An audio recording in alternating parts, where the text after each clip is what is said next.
महाराष्ट्राच्या सरकारने आणि केंद्र सरकारने 2750 कोटी रुपयाची अत्यंत महत्वाकांक्षी पाणीपुरवठा योजना संभाजीनगरकरता मंजूर करून त्याचं काम जोरात सुरू आहे.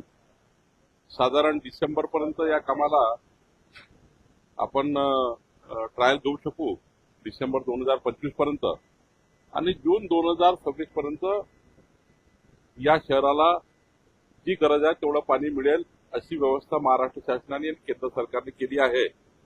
आता काही लोकांना सवय असतं, 2.5 वर्ष मुख्यमंत्री पदावर होते उद्धवजी, तेव्हा काहीच केलं नाही, तेव्हा कधीही त्या ठिकाणी संभाजीनगरचं दर्शन घेतलं नाही.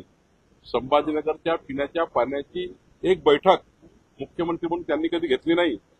त्यांनी कधी उद्धव ठाकरेंनी संभाजीनगरच्या पिण्याच्या पाण्याबद्दल त्यांच्या भाषणात कधी एक शब्दाने सुद्धा उच्चार केला नाही.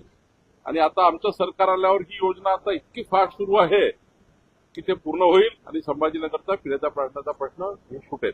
मधल्या काळामध्ये उद्धव ठाकरे सरकार असताना 2.5 वर्ष मोदीजींनी दिलेल्या सर्व योजना बंद पडल्या. मग आमचं सरकार आलं, आम्ही त्या सुरू करण्याचा प्रयत्न केला.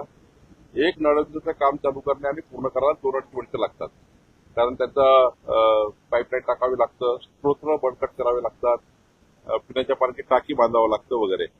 तर मला असं वाटतं आता ज्या पद्धतीने पुन्हा एकदा या महाराष्ट्रातल्या हर घर जल योजना असेल, अमृत पाणी पुरवठा योजना असतील, या सर्व केंद्र सरकारच्या राज्य सरकारच्या योजना आता मोठ्या प्रमाणात सुरू झाल्या आहेत.